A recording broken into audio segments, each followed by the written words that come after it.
Good evening, everyone. Today, I'm here with some similar sounding words as promised 2 days ago. But before I start off, I am really, really grateful to all of you and to my increasing family.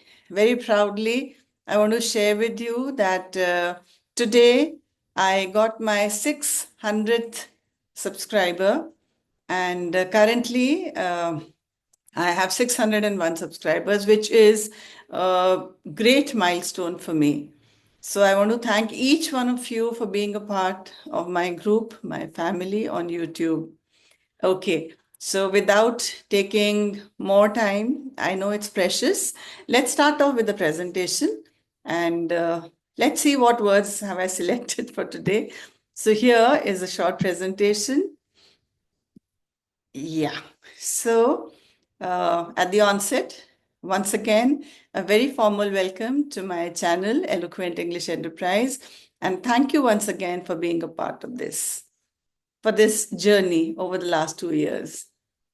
Okay, so we have some similar sounding words today, not exactly, but yes, they're quite familiar and they almost sound the same, but they have entirely different meanings and spellings also.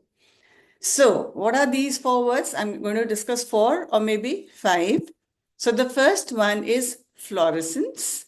Okay, the pronunciation as well. The second one is fluorescence, efflorescence, and effervescence. So they, sound almost the same, but now let's see what are the differences quickly. Now, fluorescence. We've seen fluorescent lights and all. So, fluorescence basically is a phenomenon which comes under a broader umbrella called luminescence. Okay.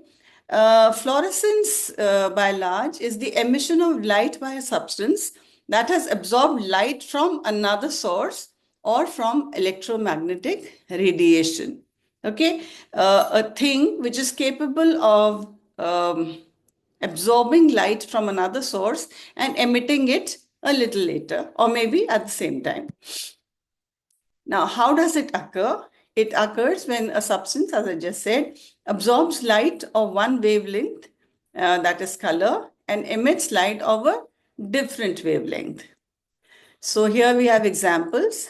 Fluorescent lights use the phenomenon of fluorescence to produce visible light. Okay, and usually you can see them all in the dark. Some biological molecules are tagged with fluorescent markers for research. Some fluorescent markers are injected into them, and then biologists or microbiologists or now biotechnologists have all started using these fluorescent markers like dyes. Earlier, there were dyes. The next word on our list is fluorescence. What is this?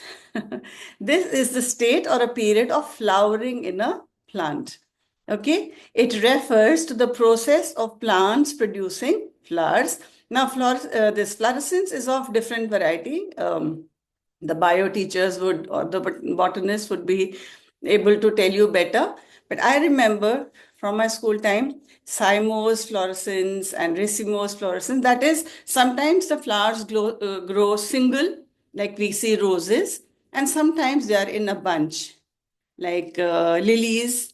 And, I was quite surprised to know when I was a student that a marigold is not just a single flower, it's a collection of so many uncountable flowers. Each petal is a flower in itself. So these are the types of different fluorescence. Sometimes you see bunches of flowers, sometimes they are single. So this is fluorescence. Examples: the cherry tree was in full fluorescence. The fluorescence of the orchids was a spectacular sight. This is how we can use this word. The third word on our list is efflorescence. Now, this has nothing to do with flowers. What's this?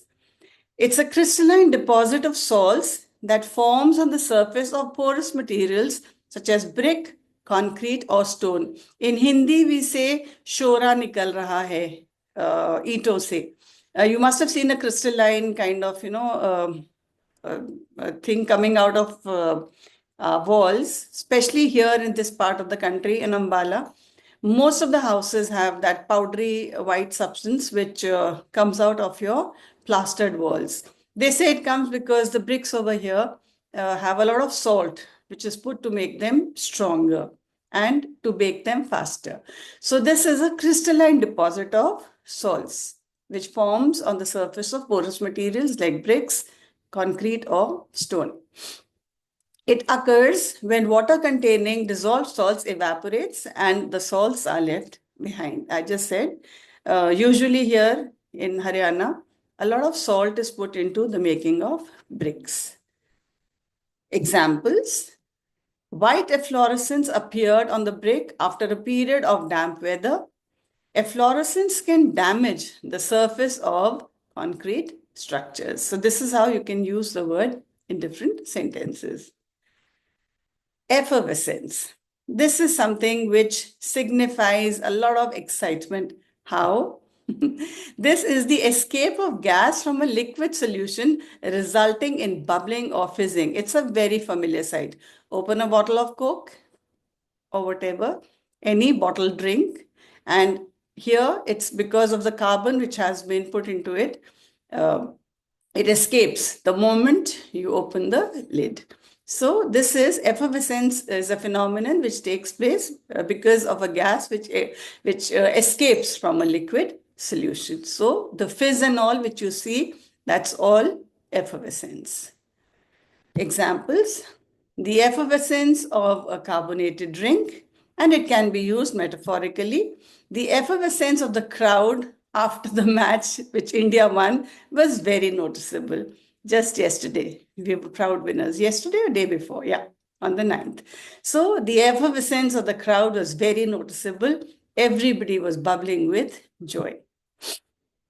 So the key differences, if I summarize them, are: fluorescence is light emission after absorption, and we usually study about it in physics and chemistry. Fluorescence is the act of flowering that we study in botany. Efflorescence is the salt deposit on surfaces like walls and stones. This comes under geology or construction. Maybe architects have studied this. And effervescence is bubbling or fizzing or a lively personality. So this could be related to chemistry or something physical like a crowd, which may go effervescent after a win. One more term I would like to discuss today, which is phosphorescence. I'm sure you all have clocks in your homes, and the numbers which you see normally during daytime, they seem to glow in the dark.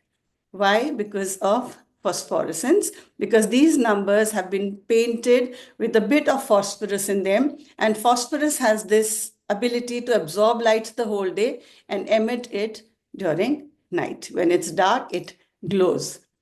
So phosphorescent material can store the absorbed light energy for some time and then release light later, resulting in an afterglow that persists after the lights have been switched off. And so many toys for children nowadays are being made with the same technology. So that was all for today. Thank you so much, dear viewers and my followers. I'll be right back soon with something hopefully more exciting and out of the box. Till then, it's me signing off. And if you can give me suggestions on something new that I can do, I'll be very, very grateful as ever. So it's goodbye and wishing you a very happy and wonderful Wednesday tomorrow. Bye. See you soon. Take care.